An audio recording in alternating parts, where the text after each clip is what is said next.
दोस्तों नमस्कार, स्वागत है आप सभी का इस चैनल पे। दोस्तों देश भर के लाखों पेंशन भोगियों की पेंशन एरियर, महंगाई भत्ता, कम्यूटेशन को लेकर, 8वें पे कमीशन, फिटमेंट फैक्टर को लेकर बहुत ही इम्पोर्टेंट खबर आ चुकी है, जो कि सभी पेंशन भोगियों के लिए जानना बेहद ही जरूरी है। तो दोस्तों पूरी जानकारी आपको इस वीडियो के द्वारा मिलेगी, तो आप इस वीडियो को पूरा देखिए। चैनल पे पहली बार आए हो तो चैनल को फ्री में सब्सक्राइब जरूर कर लीजिए। सब्सक्रिप्शन का एक भी पैसा नहीं लगता है, तो चैनल को आप सब्सक्राइब कर लीजिए। वीडियो को लाइक कर दीजिए। जी हाँ दोस्तों, ये बहुत ही जरूरी बात है कि आप वीडियो को लाइक कर दीजिए। वीडियो को आप लाइक करते हैं तो हमको मोटिवेशन मिलती है, ताकि हम आपके लिए सही खबरें लाएं और रोजाना खबरें आपको जो भी अपडेट आए तो उसे अवगत कराते रहें। तो वीडियो को लाइक करना आपका कर्तव्य बनता है। आप लाइक करेंगे तभी हमको मोटिवेशन मिलेगी और हम आपके लिए जरूरी खबरें जो होती है वो उससे आपको अपडेट करते रहेंगे। नहीं तो आप यूट्यूब पे बहुत सारे जो चैनल है फेकम फाकी वाले न्यूज दिखाते हैं, जिसे देखकर आप कुछ भी समझ नहीं पाओगे और भ्रम की स्थिति पैदा हो जाएगी। तो ऐसे में दोस्तों आपका लाइक करना कर्तव्य बनता है। आप लाइक जरूर कर दीजिए ताकि सही खबरें ही आपके पास पहुंचे। तो चलिए दोस्तों खबरों का सिलसिला यहाँ पे शुरू कर देते हैं। सबसे पहले दोस्तों बड़ी खबर जो है 8वें वेतन आयोग को लेकर ही आ चुकी है। जैसे कि दोस्तों आपको पता है कि 3 नवंबर 2025 को 8वें वेतन आयोग का गठन कर दिया गया था। अब दोस्तों अब जो है इस समय पूरा 9 महीना बीत चुका है। जहाँ तो 9 महीना बीत चुका है और 9 महीना अभी और बाकी है, क्योंकि जो 8वें वेतन आयोग की कमेटी है उनको केवल 18 महीने का समय दिया गया था। उसमें से 9 महीना बीत चुका है और उतना ही अभी और बाकी है। ऐसे में दोस्तों अब तक क्या क्या हुआ है, अब तक क्या फिटमेंट फैक्टर क्लियर हो चुका है, क्या सैलरी और पेंशन कितनी बढ़ेगी वो क्लियर हो चुका है। चलिए आपको बता देता हूँ। जैसे कि आप अपनी स्क्रीन पे देख पा रहे हो कि 8वें केंद्रीय वेतन आयोग के गठन को पूरा 9 महीना बीत चुका है। ऐसे में दोस्तों 3 नवंबर 2025 को इसकी अधिसूचना जारी कर दिया गया था और कमेटी को 18 महीने का समय दिया गया था। ऐसे में दोस्तों कमेटी ने अब तक क्या किया है कि कर्मचारियों, पेंशन भोगियों के जो संगठन है उनसे बातचीत शुरू कर दिया है, बातचीत करना शुरू कर दिया है। इसके अलावा कर्मचारियों और पेंशन भोगियों को और उनके संगठन को 18 सवाल की प्रश्नावली दी गई थी, जिसको लेकर ऑनलाइन उसको फिलअप करना था और ऑनलाइन अपनी राय देनी थी, जिसकी तारीख 31 मार्च 2026 को खत्म हो गई। उसके बाद दोस्तों कर्मचारियों और पेंशनर्स सहित विभिन्न संगठनों से मेमोरेंडम मांगे गए थे, जिसकी तारीख 15 जून 2026 को खत्म कर दी गई। अब ऐसे में दोस्तों जो 8वां वेतन आयोग है केवल दिल्ली तक सीमित नहीं है, वो पूरे राज्य में, हर राज्य में जा रहा है और कर्मचारी संगठन, पेंशन भोगी संगठन से मिल रहा है। उसी कड़ी में जुलाई में कोलकाता में मीटिंग हुई थी और अगस्त में दिल्ली में मीटिंग हुई थी। उसके बाद चेन्नई और पुदुचेरी, राजस्थान, सभी जगह मीटिंग हो चुकी है और अगली जो मीटिंग होने वाली है सितंबर 2026 में वो चेन्नई में होने वाली है। अब आयोग के सामने सबसे महत्वपूर्ण काम यही है कि जो उनके पास आंकड़े आ रहे हैं या सुझाव आ रहे हैं उसके ऊपर अध्ययन करना और वेतन संरचना, पेंशन संरचना और भत्तों से जुड़े हुए विषयों पर विचार करना।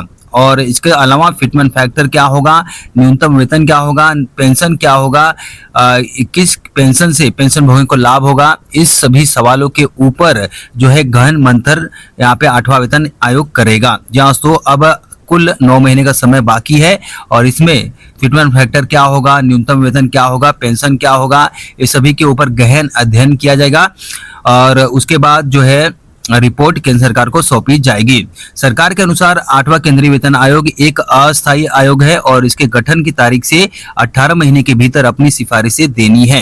तो दोस्तों पूरा जो है 8वां वेतन आयोग कहीं न कहीं बिजी है और अध्ययन कर रहा है और जल्द ही कर्मचारियों और पेंशन भोगियों को एक नया सैलरी और पेंशन का स्ट्रक्चर देखने को मिलेगा, क्योंकि 8वें वेतन आयोग की कमेटी के पास केवल अभी 9 महीने का समय रह गया है। ऐसे में कर्मचारियों और पेंशन भोगियों की सैलरी और पेंशन में काफी बदलाव देखने को मिलेगा। अब दोस्तों बात करते हैं पुरानी पेंशन को लेकर। जहां तो लोकसभा में पुरानी पेंशन योजना को लेकर सवाल पूछा गया था। सवाल पूछने वाले थे श्री आदित्य यादव जी। जी हाँ, तो यहाँ पे आदित्य यादव जी ने वित्त मंत्री से सवाल पूछा कि केंद्र और राज्य कर्मचारियों के लिए पुरानी पेंशन योजना बहाल करने की मांग लगातार उठ रही है। इस पर केंद्र सरकार का क्या विचार है? क्या सरकार ने एनपीएस में मौजूद कमियों और कर्मचारियों की चिंताओं को दूर करने के लिए कोई कदम उठाया है? क्या सरकार ने एनपीएस में बदलाव करके कर्मचारियों को महंगाई के हिसाब से न्यूनतम पेंशन की गारंटी देने के लिए किसी उच्च स्तरीय समिति का गठन किया है? अगर किया है तो इसकी रिपोर्ट की क्या स्थिति है? इसके अलावा उन्होंने पूछा कि केंद्र सरकार के कर्मचारियों के लिए एनपीएस के तहत पीएफआरडीए में अब तक कितनी राशि जमा हुई है। तो इसके ऊपर जो दोस्तों वित्त राज्य मंत्रालय में जो पंकज चौधरी है उन्होंने जवाब दिया। उन्होंने कहा कि केंद्र सरकार ने 1 जनवरी 2004 या उसके बाद नौकरी में शामिल हुए कर्मचारियों के लिए एनपीएस लागू किया था। बाद में कर्मचारियों की पेंशन संबंधित चिंताओं को देखते हुए एनपीएस में सुधार के लिए कदम उठाए गए। सरकार ने यूनिफाइड पेंशन स्कीम यानी कि यूपीएस शुरू की है, जो 1 अप्रैल 2025 से एनपीएस के तहत एक विकल्प के रूप में लागू है। यूपीएस के तहत पात्र कर्मचारियों को न्यूनतम 10,000 रुपए प्रति माह की सुनिश्चित पेंशन का प्रावधान किया गया है। इसमें कर्मचारी और सरकार दोनों के योगदान तथा उस राशि के निवेश से मिलने वाले रिटर्न को ध्यान में रखा जाता है। सरकार ने इस जवाब में पुरानी पेंशन योजना लागू होगा या नहीं होगा, तो सरकार का यही कहना है कि पुरानी पेंशन योजना लागू नहीं किया जाएगा।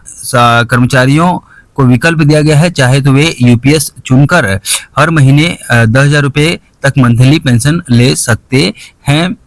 कम से कम 10,000 रुपए और उनकी बेसिक के हिसाब से 50% पेंशन मिलने का प्रावधान यूपीएस में किया गया है।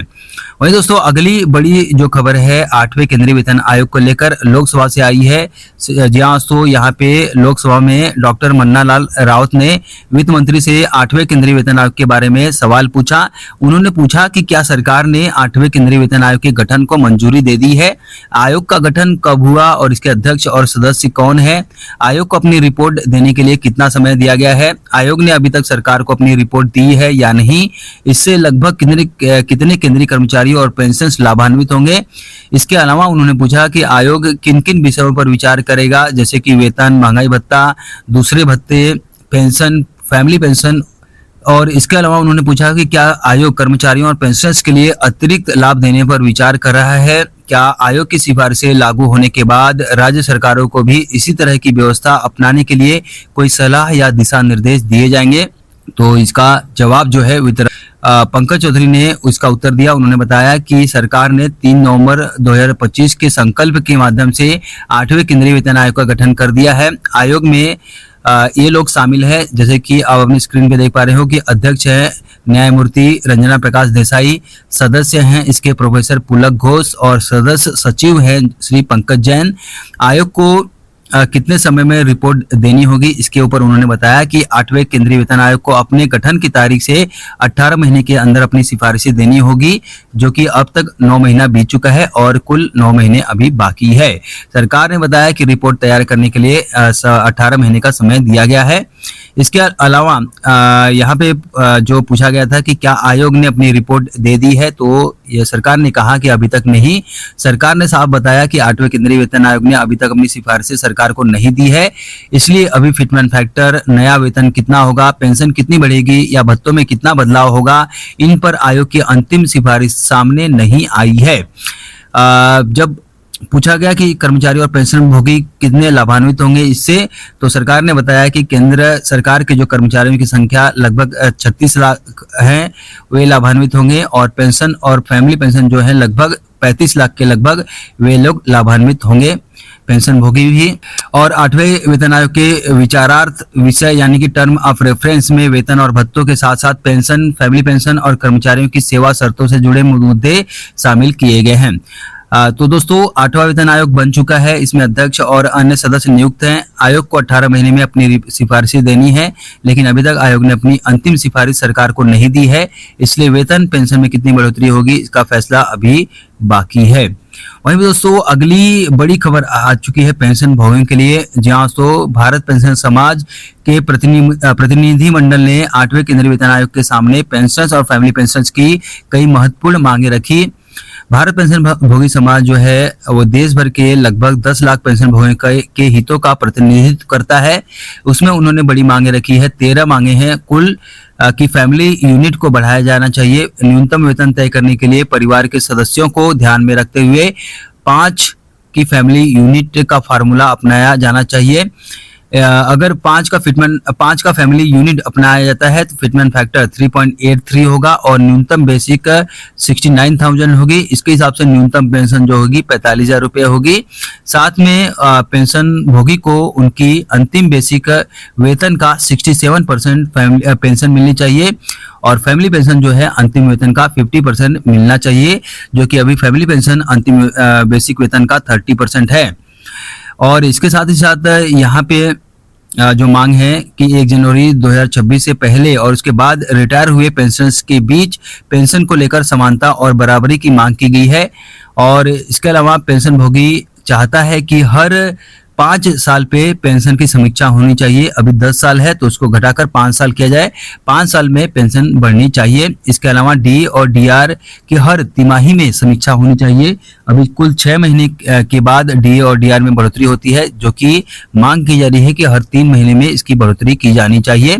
इसके अलावा दोस्तों पेंशन भोगी को बोनस, एचआरए और एलटीसी का लाभ मिलना चाहिए। जहां सो पेंशन भोगी को भी बोनस की सुविधा होनी चाहिए, उनको भी एचआरए मिलना चाहिए और साथ में उनको भी एलटीसी का लाभ मिलना चाहिए। ये बड़ी मांग भारत पेंशन भोगी समाज के द्वारा की गई है। इसके अलावा जो है 8वें वेतन आयोग का फायदा न केवल केंद्रीय कर्मचारियों को मिले बल्कि जो स्वायत्त संस्था के कर्मचारी हैं, पेंशन भोगी हैं, उनको भी इसका लाभ मिलना चाहिए। ऑटोनोमस बॉडी के जो कर्मचारी पेंशन भोगी हैं उनको भी इसका लाभ मिलना चाहिए। इसके अलावा दोस्तों सीजीएचएस की कैशलेस स्वास्थ्य सुविधा को मजबूत और विस्तारित करने की मांग की गई है। साथ ही फिक्स मेडिकल अलाउंस 5,000 रुपये करने की मांग यहाँ पे की गई है।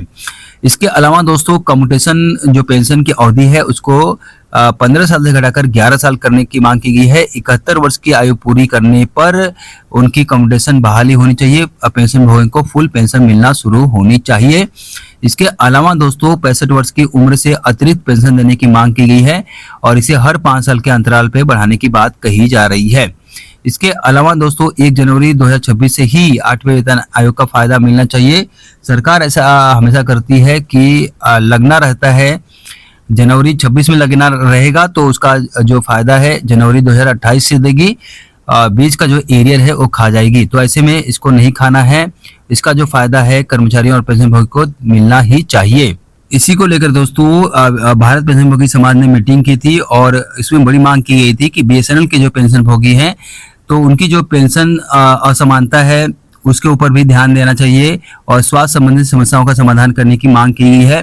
भारत पेंशन भोगी समाज ने आयोग के साथ हुई बातचीत पर संतोष जताया है। संगठन ने उम्मीद जताई है कि 8वें वेतन आयोग पेंशनर्स और फैमिली पेंशनर्स की इन मांगों पे गंभीरता से विचार करेगा और अपनी सिफारिश तैयार करते समय उनकी जायज उम्मीदों को ध्यान में रखेगा।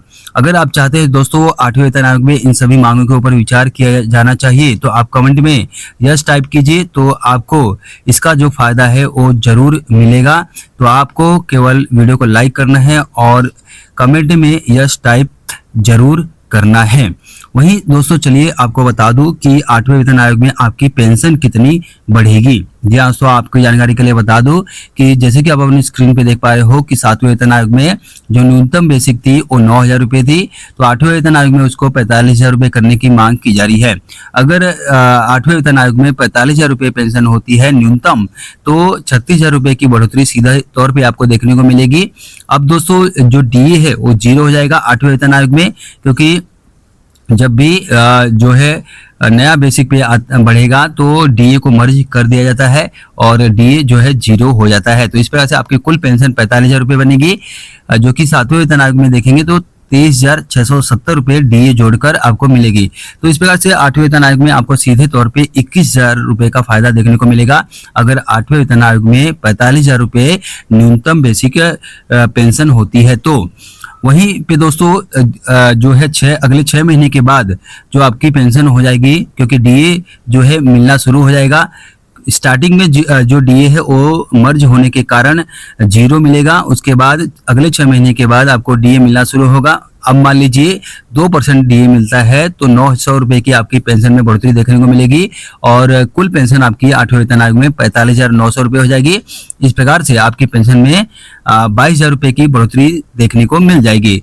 तो आपकी पेंशन में अच्छा खासा बढ़ोतरी देखने को मिलेगा अगर सरकार इन मांगों के ऊपर विचार कर लेती है। तो सरकार को इस मांगों के ऊपर विचार करना चाहिए। क्या आप चाहते हैं कि इन मांगों के ऊपर विचार होना चाहिए? तो आप कमेंट में यस टाइप जरूर कर दीजिए। वहीं पे दोस्तों जो पेंशन भोगी सिपेन ग्राम पोर्टल के माध्यम से जा रहे हैं तो उनकी समस्याओं का समाधान किया जा रहा है। अगर आप भी चाहते हैं तो आपकी भी समस्या का समाधान होगा तो आप सिपेन ग्राम पोर्टल पे शिकायत जरूर दर्ज कर दें।